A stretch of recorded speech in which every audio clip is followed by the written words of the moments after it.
So there's a case coming out of the UK right now that honestly says a lot about why public trust in institutions is collapsing.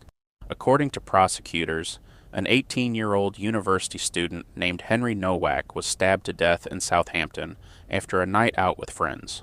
The man accused is 23-year-old Vickrum Digwa, who prosecutors say was openly carrying what they described as an extremely large shastar knife in a sheath over his clothing, along with a smaller kirpan under his clothing.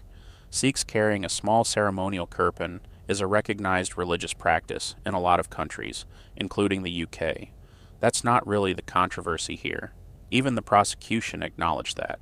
Their argument is that the smaller kirpan already satisfied the religious obligation, meaning this larger 21-centimeter blade was something entirely different.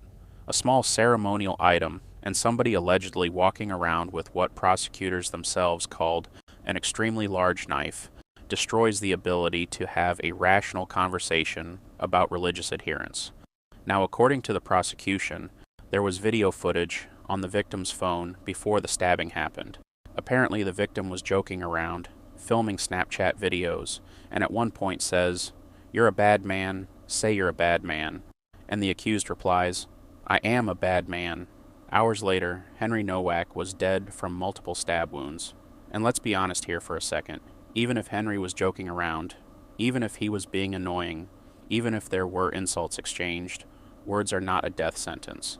A teenager mocking somebody acting stupid on a night out or talking trash does not justify getting stabbed multiple times. That should not even be controversial to say. Because one of the things that's poisoning modern discourse is this growing idea that emotional offense somehow lowers the threshold for violence. It doesn't. A civilized society cannot function if people start treating disrespect, insults, drunken comments, or perceived offense as justification for lethal retaliation. Now here's the part that really made people angry. According to the court, police initially handcuffed Henry Nowak before, what they claim, realizing he had been stabbed and needed emergency treatment.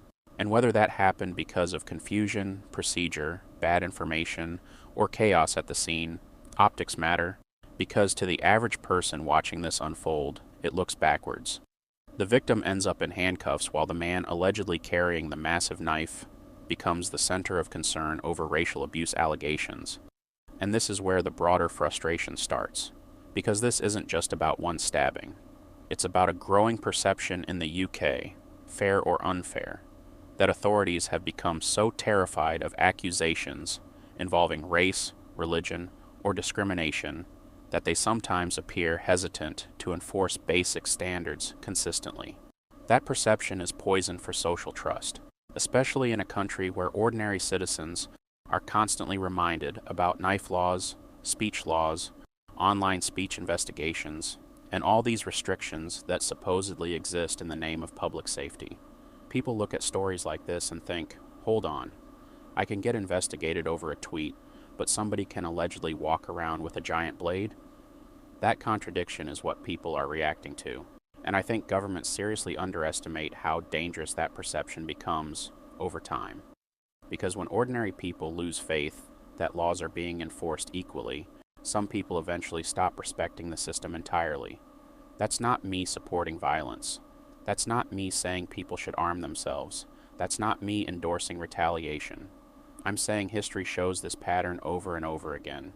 When people believe institutions care more about optics than fairness, when they believe authorities are afraid to apply equal standards, when they feel like public concern gets dismissed as extremism instead of addressed honestly, you create resentment, then polarization, then radicalization, and once societies hit that stage, things get ugly fast. The solution is not racial hatred. The solution is not mob violence. The solution is not treating every immigrant like a criminal. The solution is simple: consistent standards, equal enforcement, and public safety that applies to everybody equally. Because if governments want to stop radicalization, they need to stop acting like public concern itself is the problem.